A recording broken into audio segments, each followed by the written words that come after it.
Okay, part 2 of host microbe interactions on slide 7 here. Looking on page 419, continuing with the principles of infectious disease. We're going to look at the progression of infectious disease, the duration of the symptoms, the distribution of the pathogen. So first of all, a disease that can spread from one host to another is a communicable or contagious disease. And we talked about the difference between a non-communicable and communicable disease when we looked at epidemiology way back at the start of the semester.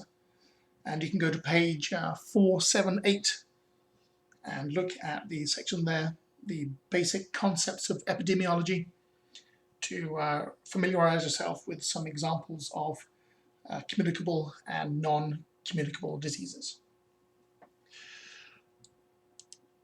So one thing that, we're going to now talk about communicable diseases and some factors that influence the ability of a disease to spread. This may be considered a virulence factor. The infectious dose.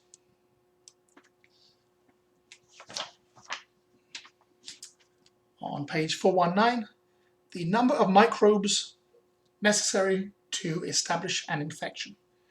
So you cough on your hand, and then you shake someone else's hand, and then they rub their eyes, and you transferred pathogens from one person to the next person.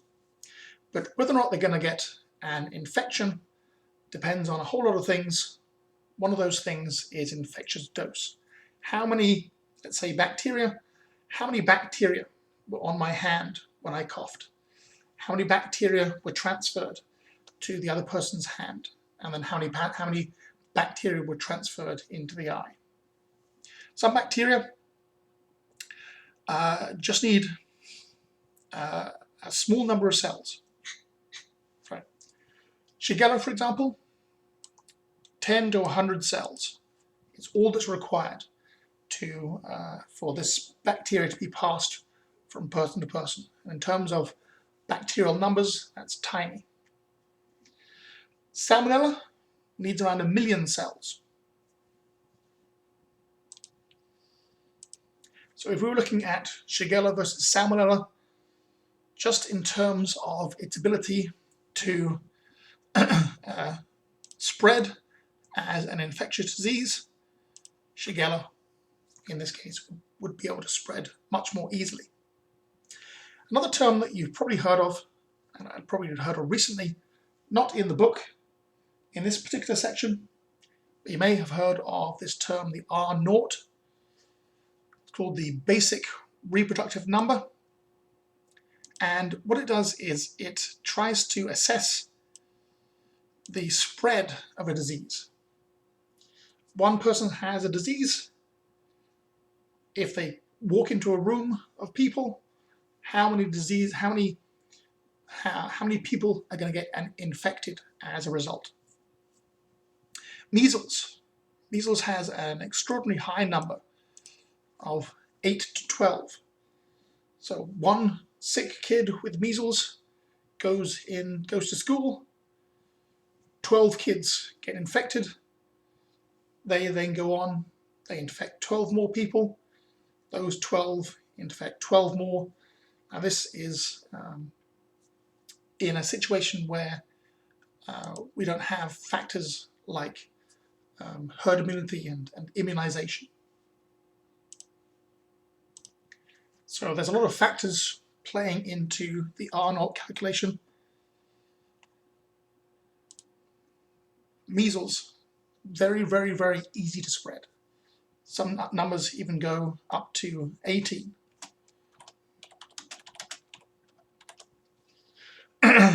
Flu, influenza, has an R0 of around 1 point something, maybe about 1.2, 1.3.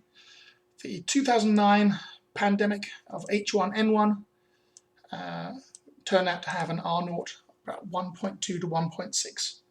So we're still trying to get, obviously, coronavirus, COVID-19 is on our minds. Lots of numbers you'll hear thrown out in terms of an R0 for coronavirus. At this point, I think it's just too early for us to really tell.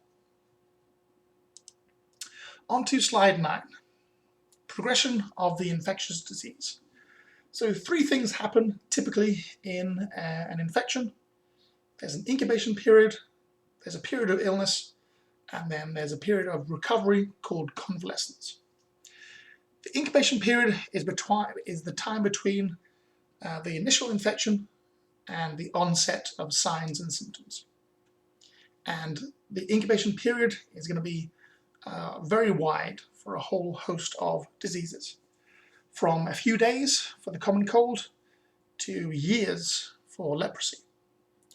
Depends on the growth rate, the host condition, the infectious dose. So even though we talked about infectious dose earlier, if you were to get 10 cells of Shigella, then that's enough to cause an infection. If you were to get 1 million cells of Shigella, then that's a very easy mechanism of infection. We talk about that time that the bacteria have to build up so that they can all attack at the same time.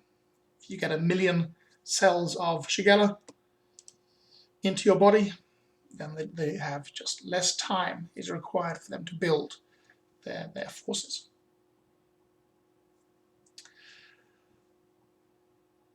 So after the incubation period is done, the bacteria have grown to substantial numbers and they begin their attack. And as they begin their attack, you start to have the illness and you experience signs and symptoms. Now, we talked about this before too, and we'll mention it again and again, most likely before finishing this section. A lot of the signs and symptoms you get from having an illness are due to your own immune response. There are many bacteria that will damage you directly with their toxins, but our immune response and inflammation in particular. We've talked about the idea that inflammation happens as an end result of pretty much any activation of the immune system. Inflammation does its job, gets rid of the infection, but it always has a cost in terms of damage to the host itself. You may just have vague symptoms at the beginning of an illness. So you begin to feel ill and you think, well, that's something, I've got something coming on. During that phase, it may be called the prodromal phase. So malaise, a general feeling of illness. You may get that in the prodromal phase. And this general feeling of illness can precede a whole host of different kinds of illness. And then when you get into the illness itself, you have typically the specific signs and symptoms of that particular disease. If it's a rhinovirus, you have runny nose and sneezing, for example. Once your once your immune system has cleared the pathogen from your body, or at least managed it to a level where it's no longer a problem, you begin recuperation and recovery, and that period is called convalescence. During incubation and convalescence, you may not have any signs of an infection, but you can still spread disease. An important factor in the current pandemic is the fact that you can spread the disease without knowing you have it. Before, you get symptoms and signs and after you get symptoms and signs. Some people may never get any signs or symptoms. They are called carriers for obvious reasons. They carry the disease around. Also, you could call them asymptomatic. And we know that asymptomatic people are a large, probably quite a large portion of people who get infected with COVID-19 don't have any noticeable signs or symptoms, but they are still shedding virus particles and then can go on and infect other people. So incubation period to illness to convalescence. This is the kind of thing we think of when we think of a typical acute disease. You get sick, you feel sick, and then the disease is gone. We looked at this categorization last time. You may have a chronic infection.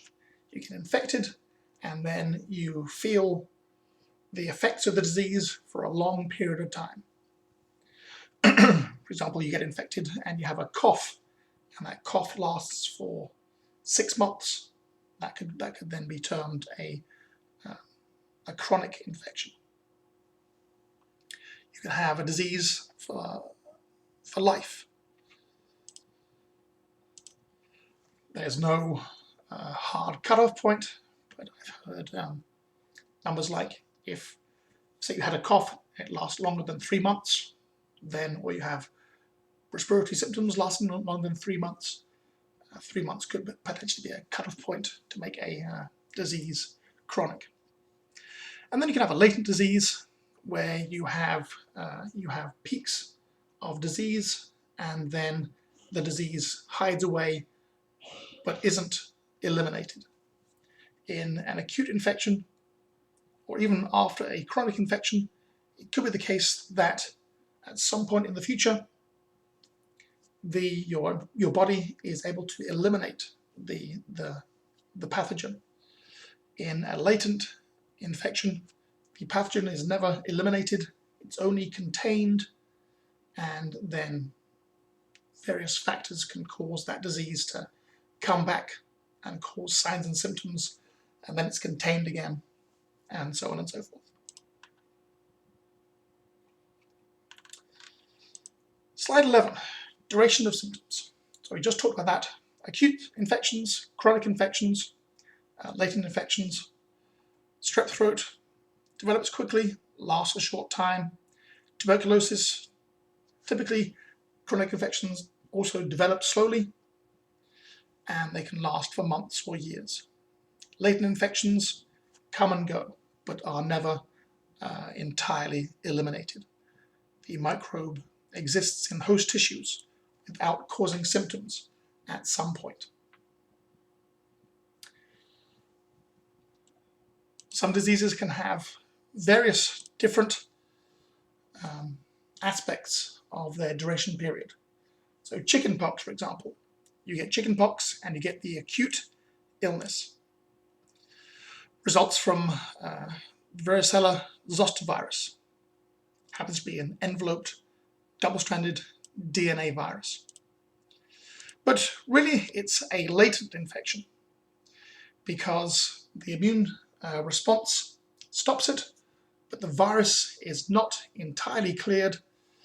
It hides out in the sensory nerves, and later on, the viral particles can come back. Something triggers them, and the disease later on in life is known as shingles. So it's the same virus that causes chickenpox and shingles, but there are different presentations of the disease. One particular reason is because most people get chickenpox when they're young, and most cases of shingles are when you're older, and just that difference can then cause different symptoms.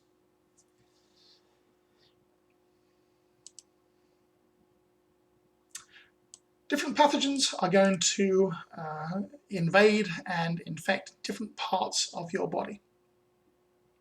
Some infections may be localized, which means they are found in a limited or small area. So Staph aureus, for example, causing boils. The boil is where you find the Staph aureus. Localized then versus systemic. Systemic means body-wide.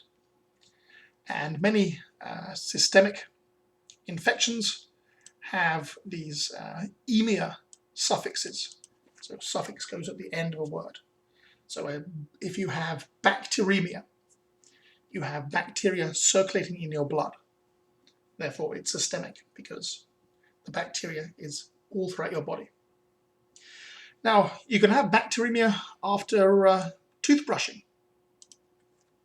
So bacteremia doesn't necessarily mean that you're going to have a disease.